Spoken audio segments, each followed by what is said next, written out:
law-abiding citizen. I'm an ordinary law-abiding citizen, and it's like ironic, and it's just making a point. It's talking about everybody that's listening.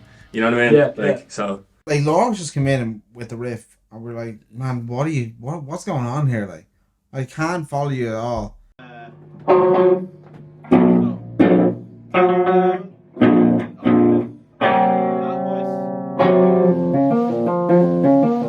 Yeah, it's a 12 open. Yeah. Basically, I was obsessed with this song, Tip Your Bartender. I had gone off and wrote these riffs after Dónal showed me Glassjaw. It's this like real angular, like post-hardcore tune, and I used to just play it in the house all the time, and Lorcan used to be like, why are you playing that shit? Like, he just didn't get it, and like one day it just like clicked with him. He's like, oh yeah, I want to write something like that.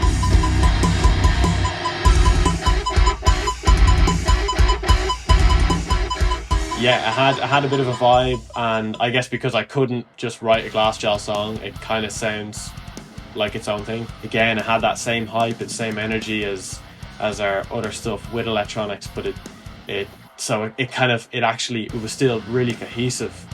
So then you entered the band, and I just remember thinking like, that song is getting scrapped. There's no way we're using that song. And then it's like, you're like, oh, I'll write to that. And I was like, yeah, good luck you, mate. You won't write to that. I was like, there's no way you're going to write to that. Yeah, and to be honest, like I still think about this song as like the most fun I've ever had writing. I think. Really, yeah. And it's probably one of my favourite songs I've ever written.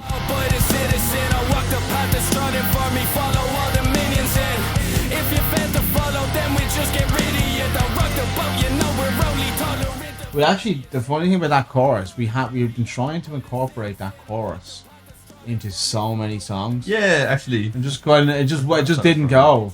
We basically were like, why don't we just see how it sounds after that kind of crazy riff? And it worked perfectly. There's so much being played. Real quality. That's why it was so hard to track. I remember just practicing literally that riff the entire day because I knew I was tracking that riff.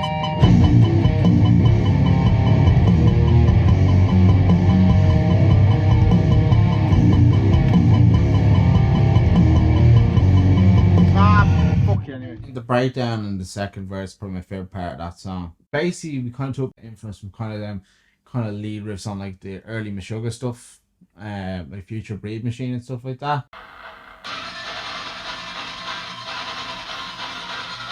Crazy. That one, yeah. Just saw that. Wait till you hear this. This is this is just sounds musically incorrect.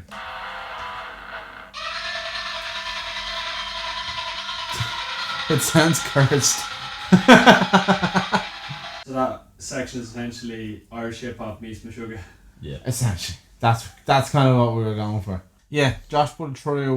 We put it through a tremolo and then a pitch shifter, and we just kept altering the pitch shifting as the riff. So Josh would be altering what pitch it was going to. I don't mean to be digging out Lorcs here, but fuck me, it was bad. Someone getting thrown under the bus here.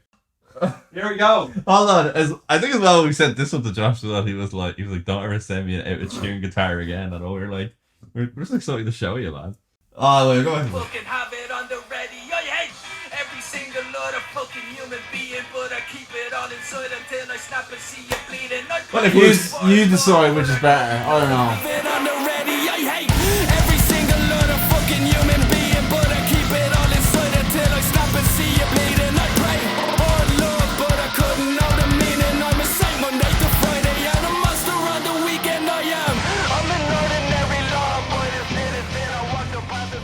Law-abiding for me was the most memorable moment in the studio. We did all the music to Law-abiding, and it was getting real late at that point, and we're like, fuck it, let's just try and finish at least one song so we can come home after the weekend and like have something. And you just like hopped into the boot or whatever, and then it's like, I think it was like first take, but it's just like, you know, all the work and all the preparation for the EP, and then like you going in there like one taking it essentially, and just like hearing like the processing and like Josh's unreal production and everything is just like, fuck, we're all in there like, yes. It was like, we're in business. We're in a sense of euphoria. We're like, we're in here, we're making fucking class music. It was definitely one of the moments that stick out in memory. Promise never keep it, I'm a saint by the day and a sinner in the evening, fuck. I'm an ordinary law-abiding citizen. I walk the path that's trodden for me, follow all the minions in. If you fail to follow, then we just get rid of you. Don't rock the boat, you know we're only tolerant of idiots here. I'm an ordinary law-abiding citizen. Don't rock the boat, you know we're only tolerant of ignorance here.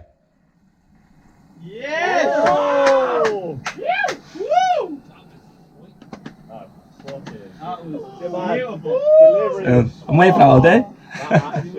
It's almost kind of like that, the streets thing, you know? Oh, what's the tune again?